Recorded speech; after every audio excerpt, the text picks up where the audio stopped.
Pues comencemos con la sesión de la tarde del día de hoy. Y el primer conferencista de esta tarde es el doctor Martin Bendersky, que hablará del trabajo de Samuel Gitler en espacios de configuraciones. La conferencia será en inglés.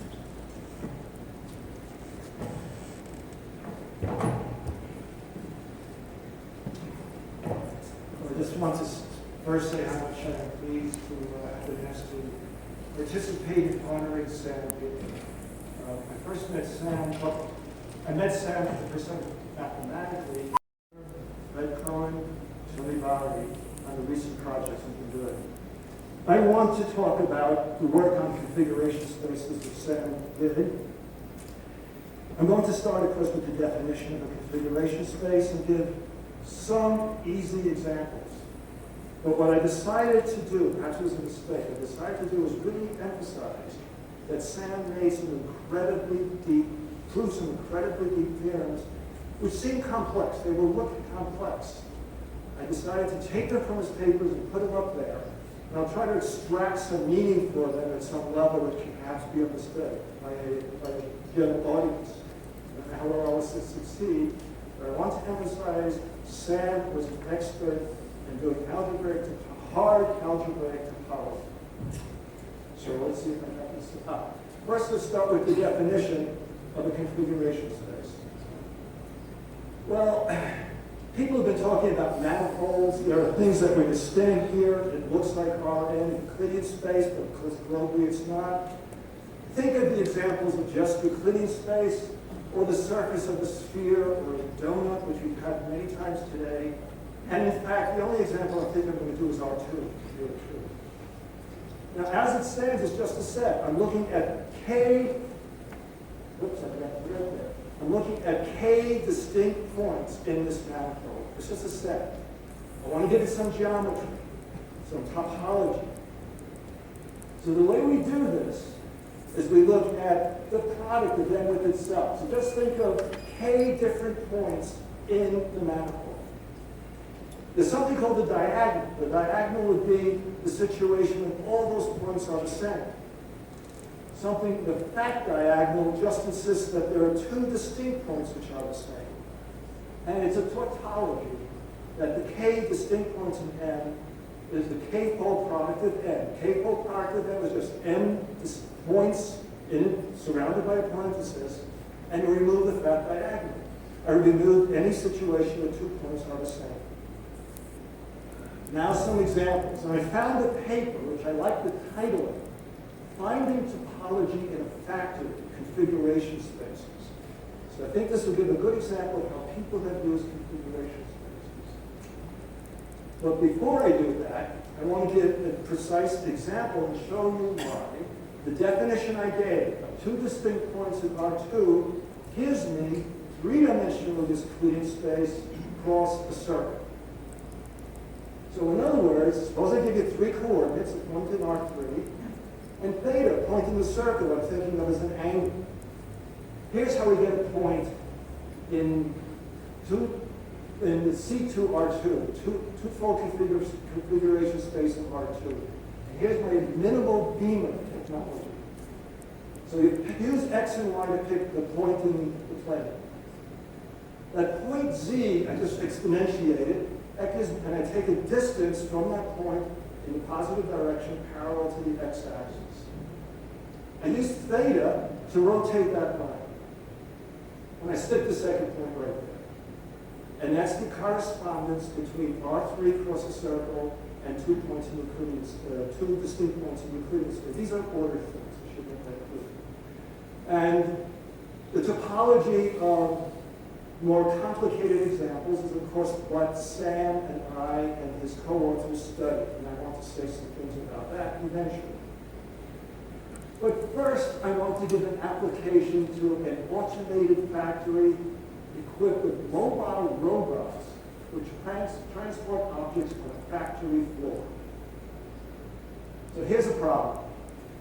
The typical problem is to find an algorithm which guides the robots from an initial position, when suppose they pick up some items, And I have to take it to a terminal position where the items are to be deposited. One thing I found interesting, the paper I got this from does not deal with another interesting question. What happened to all the factory workers who lost their jobs to the robots? That is not discussed at all. But here's the picture. Now I'm looking down onto the factory floor. So the upper part of the factory floor, I'll say the right part of the factory and the lower part of the left. Those circles at the right part of the factory have just picked up some items which have to be deposited on the other side of the factory. The dots, the bullets at the bottom, they just deposited the stuff. They've got to get to the other side to pick up some more items. Think of this as a picture in time. The clock stops at the beginning. What I've got in the middle is some intermediate step as they're passing by each other. And finally, in the last position, they've crossed and now they reverse what they've been doing. At each stage, I think I've got 18 points in configuration space. So the algorithm for getting these robots to do what they have to do can be thought of as a path in, let's see if I got it, as the configuration space of 18 ordered distinct points of R2. At any time t, this path, which is a movement in time t, tells you where these robots are. And this analyzing the paths in the Euclidean space has been used to automate factory floors. But I also want to give another point of view to what configuration spaces are all about. I'm going to introduce something called a braid. Now, it's impossible for me to draw or get a braid with 18 strands. So I've reduced the size of the problem to C3 in R2. The previous factory floor problem was C18 in R2. By the way, it may not be obvious, but this was not downloaded from the internet. So let's see why this is exactly the same phenomenon. At the top, as time begins, I have 3 points in R2, or 3 points in R2. As time moves on, each point will trace out a path, finally ending at the bottom. And these paths are intertwined and give me a braid. In this picture, the path starts and ends at a different point in the configuration space. Is that clear? They're different. If they ended at exactly the same configuration, I would have a loop in the configuration space. It begins and ends at the same point, and we will be talking about loops in configuration spaces later. So that is a braid. I also wrote an intermediate configuration, which is thus obtained by slicing the braid at any given time. So this is the point I want to make. Configuration spaces provide a universe where the analysis of a problem, such as algorithms for robots on the factory floor, can be solved by analyzing a completely different problem, maybe braids. There's even a connection with physics. So I figured there might be a physicist in the audience, and I hope he does not ask me, or she ask me any questions. Please. There's something called the Yang-Baxter equations. They appear in statistical mechanics and quantum field theory. I'm going to say a few words about this, and it has no meaning, perfectly fine. That's because I really don't understand it. But we're studying the many-body problem. We want to analyze what's happening. What we want to do is suppose we understand the interaction between two particles, which I'll label lambda and mu. And I suppose that this is represented by some matrix. It's not important what that is. Simply say, I can say what I want to about these two particles by some object. I'm calling R of lambda mu. The Yang-Baxter equation is a relation among these matrices. What they try to do is express the fact that the intersection on these n particles, which is very hard to study, is determined by the intersection of any two particles. And I make an assumption, which is basically a reasonable assumption. I don't care which particle I start with or which particle I end with. And it's easy to see that if I can understand what happens for interacting three particles, satisfying these relations on compatibility, then it can analyze this n-body problem. At least that's what people do using the Yang-Baxter equation. Okay, this is not fun. Here's what I want you to extract from this. Here's how you read this. I'm going to read it from, I'm going to look at the first equation and I'm going to read it from right to left. Here's what you read. The interaction on the particles labeled by 2 and 3, followed by the interaction by particle 1 and 3, followed by the interaction by particle 1 and 2, is the same as, read the next one. The interaction on particles 1 and 2, followed by 1 and 3, followed by 2 and 3. That's all you have to know. I'll quiz you on that in a moment. What does this have to do with configuration spaces? Well, it has to do because configuration spaces, or paths of configuration spaces, I told you had something to do with grades. Here are 2 grades. And in a topological sense, they're the same. Suppose a breeze came along and blew string 2 from the position it is on the left to the position it is on the right. You don't distinguish those 2 grades. What I'm going to do now is go through both grades and keep track of the intersections. The grade on the left, first 1 intersects with 2, moving from up to down. Then 1 is intersecting with 3. Then 2 intersects with 3. The grade on the right, the topmost intersection is 2 and 3. The next intersection is 1 and 3. And the next one is 1 and 2. And those 2 are the same. Well, to make this look like what I was talking about, I will introduce a symbol. Sigma ij simply means string I crossed with string j. And that relation I just wrote down can be expressed like that. Now, if any of you are having a deja vu experience, that's okay. That's exactly the relations that appeared in the Yang-Baxter equations. So in some sense, the Yang-Baxter equations are encoded by the relations in strings, grades rather, which are encoded in the paths in configuration spaces.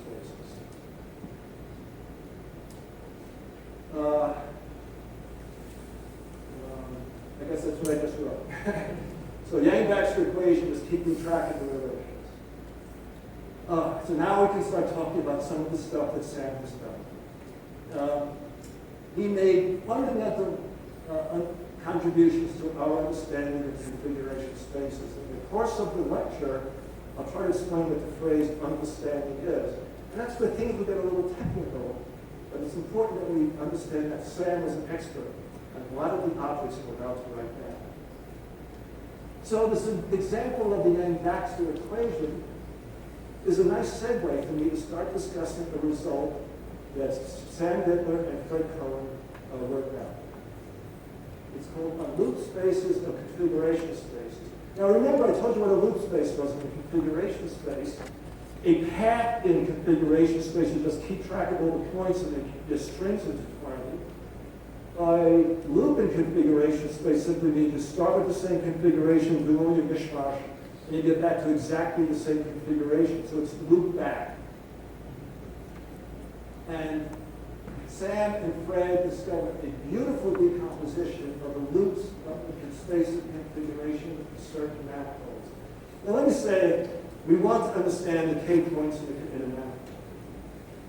Understanding the loops, remember the space of all paths which end and begin at the same time, in the configuration space is a step getting insight into the topology of the underlying configuration space. I'm afraid that's the theorem. I warned you that I would put some hard theorems up there. That's the kind of stuff Sam and Fred came up with. I want to only extract some information from that first line. So let's see what that says, and maybe it won't be so mysterious. So the configuration space, K points, I'm looking at not any manifold, but a manifold with one point removed. Q1 is a single point, and I remove a distinguished point. And then I take the loops on it. Oh, then I take the loops on it. What they prove that is the same. This thing decomposes Now I wrote the symbol, which is a product, but all you have to read into that, it involves the loops on the manifold minus 1 point. And then it involves the loops on the manifold minus 2 points, all the way up to the loops on the manifold minus k points. This is the only thing I want you to think about. The left side of that equation involves the configuration space. The configuration space does not appear on the right. It just involves the manifold. That's actually very interesting. So, okay, this gives me a formula. How does this have to do with the Yang-Baxter equations? Well, these different factors, the manifold minus 1 point, etc., they interact. That's what they discovered, how they interact. And they interact in a, what's called a multiplicative formula, which is, it's not important what that is, but this formula arises from the Yang, well, I wrote down the Yang-Baxter-Lie algebra, simply said that that's an extension of what I was talking about with the Yang-Baxter equations. So this decomposition of the loops in CK, the manifold minus a point, naturally gives us something involved in the Yang-Baxter equation. Very deep, beautiful work. Now I want to mention some properties. A good point to mention some properties of configuration spaces. And I have to use some words here that may or may not make any sense. We'll see what happens. I can look at a map from a manifold M to a manifold N. A homeomorphism essentially says this map is one-to-one. It preserves everything. And it's kind of easy to see that a map, which is one-to-one, will carry the k distinct points in M to the k distinct points in N. If it's one-to-one, about 2 distinct points in M, they get mapped to 2 distinct points in N. There's something else that we study called homotopy equivalence. An example of homotopy equivalence, if you start with a disk, you can collapse that down to a single point. And all the invariants that we use, 99% of the invariants we use in topology, in algebraic topology, that Sam used, cannot tell the difference between one space that could be deformed into another, where it may not be by a one-to-one process. The distal point is hardly one-to-one. But if it's not one-to-one, there's no way of relating k points in M to k points in N. It may be that 2 distinct points get mapped to the same point, and you screwed up the fact that you want k distinct points. So here's what I want to emphasize. If I have 2 nanopoints, and they're what's called the same homotopy type, they look a lot alike, but there's no one-to-one map connecting them, there's no way I can connect the configuration spaces. But Sam and Freud's theorem gives some insight into something real. The loops on k configurations in n minus a point just depends on the manifold. In particular, from the point of view of homotopy theory, the loops on k points in n minus a single point really just depends on the homotopy type of n. It is not apparent why. You can't write it down. It follows from that theory. And we're going to pursue this a little bit later. But that's the idea I want to keep in mind. Something which looks like an equivalence to an algebraic topologist may not carry the configuration spaces in a nice way. Okay, now I'm going to talk about loop spaces of configuration spaces, which is related to a paper that was in 1997. And these are also results of Fred Cohen and Samuel Gitler. And to be able to bring you into that, I have to introduce you to something called the Vassiliev invariant, which is a beautiful part of mathematics. But in order to keep this thing elementary, I'm only going to give an elementary discussion. So here's where we begin. First, to start with an invariant of a grade. So get associated to a grade, I give, well, I put there for a ring, let it be a ring number. So what does it mean to be an invariant? Suppose I give you a grade and the invariant associated to it is 12. I give another invariant and the number associated to that other grade, rather, is 17.5. What that means is there's no way of deforming the first grade into the second because the invariants are different. That's what it means to have an invariant. And since I'm mapping into a ring, I can read that to be the real number that shows R intentionally. The set of all, this was the silliest grade I did. Look at the set of all invariants. If I multiply 2 invariants together, I get a new invariant. So I get a ring structure. Now what Vassiliev says, let's extend this to braids with singularities. That simply means the braids I drew, they're all distinct braids. Suppose they actually have a crossing. And I'm going to inductively extend the definition of the invariant I started with to a singular braid. A singular braid, again, simply means I have some non-trivial intersections of its strings. And I do it inductively. Suppose somewhere I find a crossing. I'm going to define the extended invariant of that crossing. Well, there are two ways of breaking up that crossing. That one row above the other, or do it the other way around. Those two new braids have one less crossing. I've already defined the invariant, the extended invariant for those guys. I use that to define the invariant on the one with one more crossing. It's not easy to prove that this doesn't make a difference which crossing I chose, etc., etc. This gives me an extension. So that's called the Vassiliev invariant of not with a braid with a singularity. Well, we now can define the order of a Vassiliev invariant. And again, the reason I'm going through this is I want to emphasize Sam worked on topics which covered different fields, completely different fields. They were deep, and in connection with the Vassiliev invariant that's nowhere in God's earth, he would have predicted from knowing Sam that he would actually work on this and get some really powerful results. So I'm going to tell you what it means to have this Vassiliev invariant of order K. What it means is when I go through this extension process, if I apply this invariant to a braid with K or more intersections, I get 0. Then I say it has invariant K, order K. If it vanishes, if there are too many crossings. And we're going to look at this object. Forget what the word pure means, it's irrelevant. I simply look on all braids with n strands and look at all those invariants which vanish if there are K or more invariants. There's a lot of stuff to keep track of. But again, you look at braids with all strands, and look at all invariants of these braids, and I only look at those invariants which vanish if there are K or more intersections.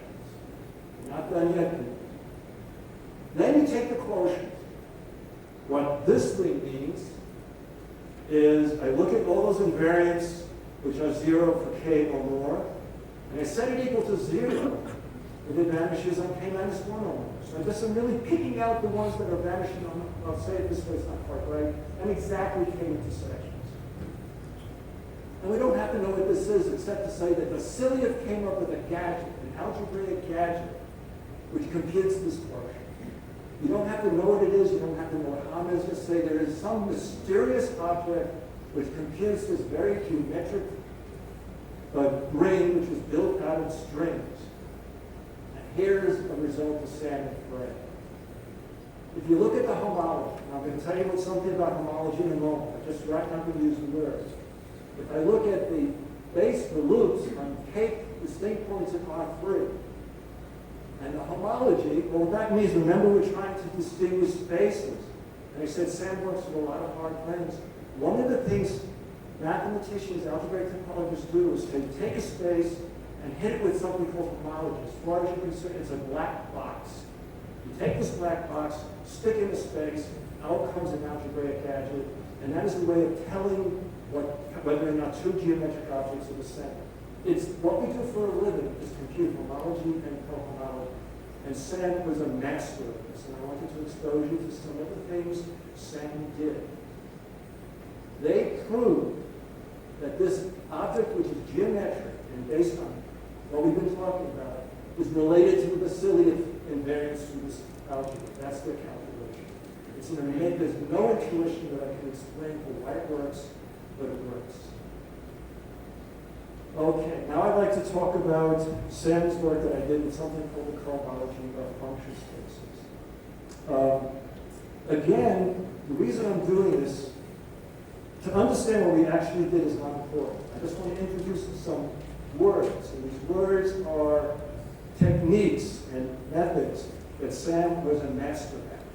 So you'll hear some words which will mean nothing to you, but that's okay, they don't mean much to me. So, here's what we were after. We're looking at an arbitrary manifold. Now it has It's closed. So this is a manifold like the surface of a donut we've seen before. And we're looking at the K points in the manifold. And what we wanted to do was compute this black box, this algebraic object called the cohomology of that. No loops this time. There's no loops here. We actually want to compute that space. And it turns out that we use something called a spectral sequence. Now let me just say a few words about a spectral sequence. It is an algebraic gadget, which again is even a more bigger black box. You put something into this black box, turn a handle, and out comes another black box, which is the cohomology of that space. And he and Mark Mahol together computed a lot of these invariants for inversing projective spaces by analyzing spectral sequences that came from cosmic powers. He was amazing at this. So I just want to use that word. It's something he studied for his entire life. But as far as we're concerned, it's a black box which we stick in the configuration space and hope to get out some information. That's all we care about. And what I won't answer, I'm going to go through what we said, and the only thing I'm going to point out is what our calculation depends on. And I'm going to hopefully you'll think back to when I said that Fred and Sam's theorem had a very interesting consequence. If you take the loops on K points in a manifold minus a point, that only depended on what I call the homotopy type of the manifold, totally non-intuitive. And what I'm going to do is I go through the calculation. All I'm going to do is emphasize that all the input just depends on the manifold. It has nothing to do with configuration space. So the first thing we do is we introduce a bunch of generators. The only thing that's used here, or maybe I said this, the n should be k. I'm doing k points in the manifold. That should be a k, not an n. I apologize. The k, that n should be k. The only thing I'm using now is the number of distinct points. Nothing about configuration about except the number. This just defines some algebraic gadget associated. All you have to know is so far I'm not putting any input into this calculation except the number of points that are in the manifold. Then we create an object. And the only thing I want to point out, it's complicated, it only involves the cohomology of n, not the configuration space. And at the end of the day, the input to this black box I call the spectral sequence is given by this calculation. The only thing I want you to take away from it is that it only depends on the manifold and the number of points that we're looking at the manifold. It does not depend on the fact that it's a configuration space. In particular, this side of the equation just depends on the homotopy type. If I have two manifolds, M and N, and I map one to the other, and it's not a one-to-one map, so there's no natural way of relating the configuration spaces. I guess I'm saying that right here. There's no natural way of relating the configuration spaces, but after it's all over, it looks like it just depends on the manifold, the homotopy type of the manifold. So in 1995, Norman Levitt, quoting our paper as motivation, trying to prove that the k-fold points in the manifold, configuration space, is a homotopy type invariant. Namely, for some mysterious reason, this just depends on the homotopy type. He proved that if I loop the manifold, loop the configuration space, then it is only dependent on the homotopy type. This generalized the work of Cohen and Sam. It's powerful. If you loop a configuration space, it just depends on the homotopy. Then in 1996 and 94, Totaro and Fulton and McPherson proved that the cohomology ring of the k-fold points in a variety is even more general than a manifold. That just depends on the cohomology of the manifold, or the variety in this case. So all the evidence, and a lot of it is motivated by the work with Sam, points to the fact that somehow the k points in M, for some mysterious reason, should really just depend on the homotopy type of the manifold. We're getting very excited until 2004. The dates may not fit with that. what Longoni and Salvatore showed was not true. These objects, L71 and L72, are just particular manifolds that call generalizations of projective spaces Don was talking about. They're of the same homotopy type, but the way to relate the two can never be done by a one-to-one map. And in fact, even though the two configuration spaces look identical from almost all invariants, they were able to show they're not the same using some higher operators. So that ended. I just want to say that the work that was motivated by some of the observations that Sam and I made in our paper, all the work that Sam did with Fred on configuration spaces, and the work Sam has done many, many different subjects, has led to many other people doing beautiful mathematics. I just wrote two on the top. The last one is simply saying that the spectral sequence, this object, this black box I mentioned earlier, people have worked with it in different contexts. Sam has motivated lots of beautiful mathematics. His work on configuration space is deep and influential, continuing to inspire mathematics, and I can only say everybody feels we miss him greatly. So that's it.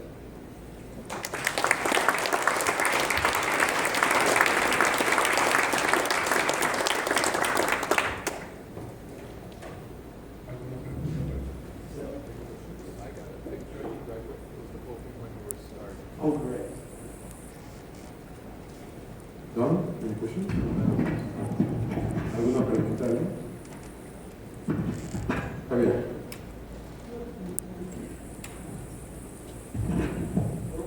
Oh, someone has a question. No. So you told us that if you have this homotopy map between two manifolds, which manifold you associated this spectral sequence? Yes, right. So each of these manifolds, for example, the manifold I call L71 is a spectral sequence that computes the cohomology of that, the configurations. L72, spectral sequence for that. And the observation is because L71 and L72, for the point of view of algebraic topology, look exactly the same. As far as we can tell, the configuration spaces are identical. That's what the spectral sequence tells us. That is not how Salvatore